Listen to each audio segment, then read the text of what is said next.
템베거가 기대되는 종목을 소개해드리는 채널. 네, 안녕하세요. 튕기소TV입니다. 금요일에 분기보고서가 나왔습니다. 외국 법인이라 조금 늦게 나왔죠. 국내 법인들보다는 조금 늦게 나왔는데 어쨌든 많이 기다리셨을 것 같아요. 그 보고서에는 우리가 기다렸던 그 마일스톤이 입금이 일부 되었습니다. 어, 트주뉴가 유럽 허가를 9월 23일에 받았어요. 9월 23일에 받았기 때문에 이때 9월 말이나 뭐 이때쯤에 일부 받은 게 있고 그 이후에 일부 받은 게 있을 텐데 만약에 이제 이후에 받은 거라면은 이제 다음 분기에도 나오겠죠. 그래서 일부 시차가 좀 있어서 일부만 인식했다 이번 분기에 이렇게 보시면 될 것 같습니다. 어쨌든 우리가 글로벌 기업으로 가는 첫걸음 제가 제목을 이렇게 짓긴 했는데 사실 유럽 허가 받은 시점부터가 첫걸음이라고 볼 수는 있죠. 하지만 마일스톤 돈이 입금됐다라는 거 이걸 보시면 어쨌든 주주분들의 마음이 조금은 달래지지 않을까 저는 그런 생각이 듭니다. 금요일에 주가 하락한 건 아쉽지만은 아무튼 이제 한화 22억 정도의 그런 규모이고요. 총 이제 제가 지난번에 IR 다녀오고 나서 말씀드렸다시피 총 145억 정도입니다. 145억인데 이 45억은 이제 유럽 허가 받았을 때 받는 금액이고 100억 정도는 이제 이 해당하는 회사들이 판매를 시작하면 주는 돈이에요. 그래서 일부 인식됐다고 보시면 될 것 같고 이 지금 이제 일부 인식된 게 뭐 타북이나 파마파크 뭐 이런 데겠죠. 그래서 6월 법인이기 때문에 뭐 어쨌든 기간이 그 9월 23일이다 보니까 좀 일부만 인식되고 나머지는 또 다음 그런 이제 분기 보고서에서 확인을 하시면 될 것 같습니다. 그리고 나머지 100억 정도는 또 일부 좀 들어올 수 있다는 판매의 시작에 따라서 들어올 수 있다라는 것이고 바이오 로직스를 가지고 계신 분들이라면 판매가 시작됐을 때 그런 또 생산 규모라든가 뭐 수주라든가 이런 것들을 또 한 번씩 보시면서 주가 방향들 보시면 될 것 같습니다. 그래서 이것만 이제 살펴보기에는 좀 그렇고요. 차트도 보고 잠깐 다른 부분도 한번 말씀드리고 싶어가지고 방송을 하게 되었는데 어쨌든 이게 주식이 아무리 이게 우리가 막 월요일에 기대를 막 할 수가 있잖아요. 돈이 들어왔기 때문에 갑자기 뭐 상한가가 가는 거 아니냐 뭐 이런 이제 생각을 또 과도하게 할 수가 있는데 사실 주가에는 그렇게 반응이 크지는 않을 수가 있어요. 뭐 이 말씀 드리면 사실 뭐 실망을 하실 분들도 계실 텐데 어쨌든 결국에는 판매가 막 돼서 실적이 나와야 되는 부분들이 있거든요. 셀트리온도 허가가 났다고 해서 판매사가 결정됐었을 때 오히려 주가는 옆으로 기었고요. 실적 발표가 됐을 때 났을 때 많이 증가한 게 확인되고 나서 가기도 했었어요.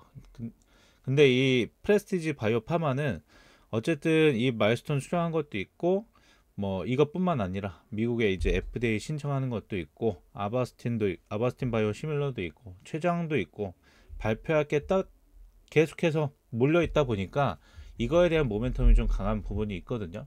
결국에는 이 프레스티지 바이오 파마 자체는 최장이 주가를 굉장히 많이 이끌 것으로 예상은 되지만 가장 가까운 거에 있는 거는 이제 실적을 좀 받쳐줄 수 있는 거는 어쨌든 시밀러잖아요. 네, 그렇게 봤을 때 뭐 당장에 뭐 월요일에 상한가 간다 만다 뭐 이런 얘기를 할 거는 아니라는 거죠. 어쨌든 우리가 지금 계단이 한 계단 한 계단 가고 있는 거거든요. 그래서 이런 부분들이 있으니까 소위 우리끼리 막 그런 얘기 합니다. 설레발치면 끝난다라는 얘기를 하거든요. 왜냐면 그 기대감이 막 그게 머릿속에 계속 맴돌면은 이게 그거에 대한 기대치가 또 높아지게 되고 주가가 그만큼 올라가지 않으면 굉장히 그 현타가 많이 와요. 그래서 좀 냉정하게 좀 바라볼 수 있어야 된다라고 생각을 하고요. 어쨌든 시장 때문에라도 좀 계속해서 지금 하락 추세 올라갔다가 요거 그대로 그냥 떨어진 수준인 거예요. 사실은 예, 떨어진 것이기 때문에 뭐 더 떨어지기보다는 시장 상황에 따라서 조금 눌릴 수는 있지만 왔다 갔다 할 것 같습니다. 네. 왔다 갔다 할 것 같고, 그 중간중간에 이제 모멘텀이 새롭게 나온다라고 하면 그거에 대해서 반등을 좀 할 수 있겠고, 뭐 주가의 향방은 뭐 아무도 알 수는 없지만 이 저점에서 지금 어쨌든 2배 정도 올라온 상황에서 조정을 받는 거는 자연스러운 일이고, 지금 투자주가 이제 유럽 허가를 받고 판매를 앞둔 상황에서, 판매만을 지금 앞두고 있는 상황에서 과도하게 좀 떨어지는 것을 상상하는 것도 의미가 크지 않을 거다. 그러면 오히려 매수 기회를 삼는 게 저는 더 좋다라고 생각을 하고 있습니다.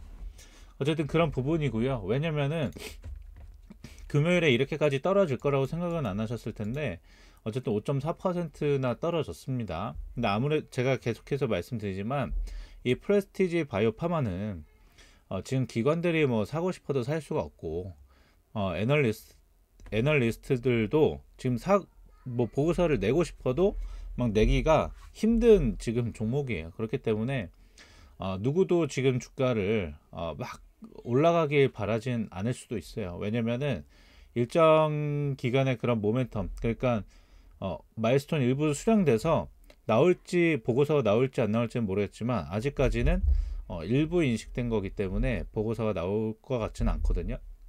그에 따라서 기관들의 이게 매수세가 막 늘 수는 없어요.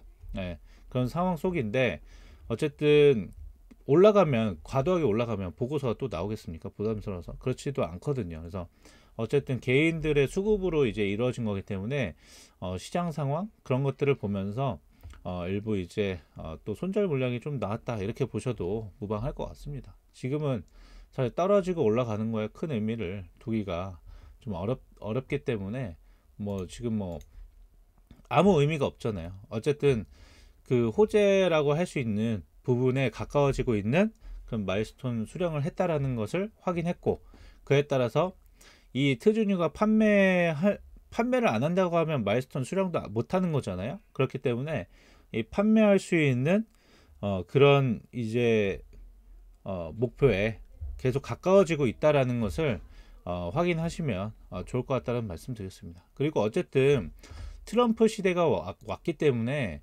바이오시밀러는 수혜를 받을 것으로 다 생각을 하고 있으시잖아요. 그래서 오리지널 약 대신 바이오시밀러를 이제 주목하라 뭐 이런 내용들이 있는데, 이 트럼프 같은 경우는 가격 경쟁력으로 이제 약가 인하를 촉진한다. 뭐 이런 규제를 하는 대신 경쟁을 촉진한다 그랬거든요. 그렇게 된다라는 것은 결국에는 허가를 어느 정도의 이제 데이터만 있으면 허가를 좀 내줄 수 있는, 쉽게 내줄 수 있는 그런 부분이 될 거라고 보고 있습니다. 그래서 이 시밀러에 대한 부분들은 사실은 크게 걱정할 만한 건 아닌 것 같고, 예, 뭐 췌장암이 어느 정도 좀 늦춰지거나 막 이런 것들이 있잖아요. 환자 수가 없다 보니까 임상이 이렇게 늦어질 수 있다라는 거는, 그건 현실적으로는 그런 부분이 될 수밖에 없을 것 같아요. 워낙 그게 또 다른 약들도 그런 이제 환자 모집이나 이런 거에 대해서 굉장히 애를 먹기도 하고, 또 했다고 해도 데이터에 대한 그런 신뢰성 때문에 굉장히 뭐 다시 뭐 어느 정도 뭐 백인을 또 미국인을 얼마나 채워야 된다라든가 뭐 이런 것들이 있잖아요. 그런 부분들이 있기 때문에 사실 신약에 대해서는 큰 기대감은 있지만 어느 정도 기간을 둬야 된다고 생각합니다. 어쨌든 가장 가까이 있는 거는 시밀러기 때문에, 시밀러는 마일스톤 수령한 것만 봐도 판매 뭐 하는 거에 대해서는 큰 문제 없이 이루어질 것이다. 트주뉴에 대한 것들은 문제 없이 진행될 거라고 이제 생각이 되고요.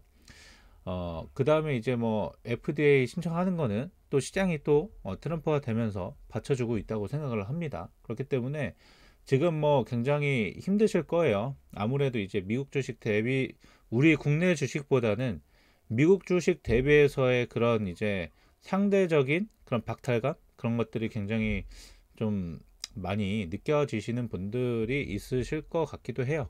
근데 제가 뭐 미국 주식 올릴 때도 말씀드렸지만은 미국 주식 하게 되면 생각보다 더 힘드실 수도 있어요. 왜냐면은 국내 주식도 어렵잖아요. 근데 미국 주식은 대놓고 공매도를 하거든요. 그렇기 때문에 굉장히 공매도 리포트가 나오면 세게 나옵니다. 상폐된다라는 것을 굉장히 논리적이고 구체적으로 나와요.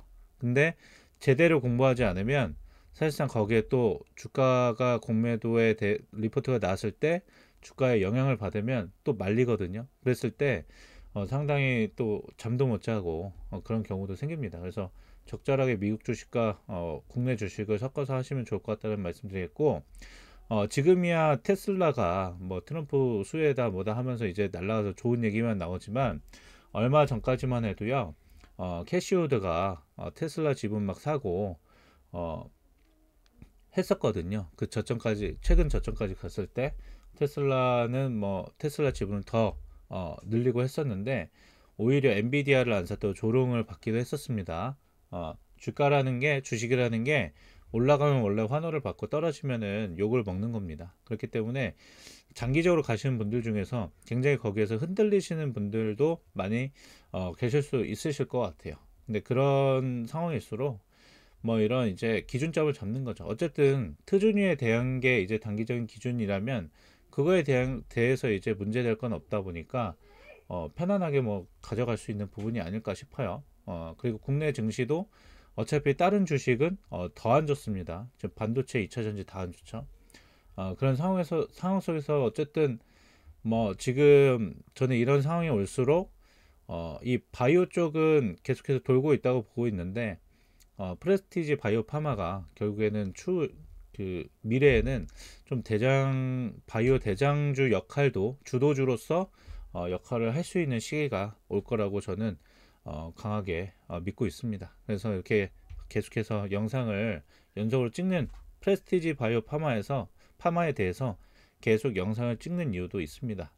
어, 아무튼 제 생각이 그렇다는 것이고요. 저도 이제 가지고 있기 때문에 당연히 이제 편향적으로 생각할 수 있다라는 점도 어, 여러분들이 생각을 해주시고, 결국에는 여러분들께서 각자 공부를 하시고 거기에 대해서 의문점이 들거나 하시면, 왜냐면 대부분 개인분들은 혼자 하시잖아요. 그래서 저한테 의견을 좀 주시면, 저 같은 경우는 어쨌든 업으로 삼고 있는 사람이니까 좀 찾아보고 관련돼서 있는 분들께 좀 물어보기도 하고 뭐 이렇게 해서 공유하면서 같이 어려운 시장을 좀 이겨내는 그런 상황이 되었으면 좋겠다는 말씀 드리겠습니다. 어, 내일 또 이제 장이 시작되는데, 벌써 이제 곧 있으면은 12월도 이제 곧 끝날 거라고 보고 있습니다. 어쨌든 이번 연도를 마지막으로 해서 다음 연도부터는 우리가 또 불장을 또 만나야 되잖아요. 어, 그때까지는 잘 버티자는 말씀 드리겠고, 뭐 다양하게 뭐 궁금하시거나 이런 거 있으시면은 뭐 본업에 충실을 하시는 분들이니까, 저는 이제 본업이 또 주식하는 사람이니까 제가 한번 최대한 그 공부하고 또 공유를 해드릴 테니까 많은 의견 주시면 감사드린다는 말씀 드리겠습니다. 저는 오늘 여기서 영상 마치겠습니다. 감사합니다.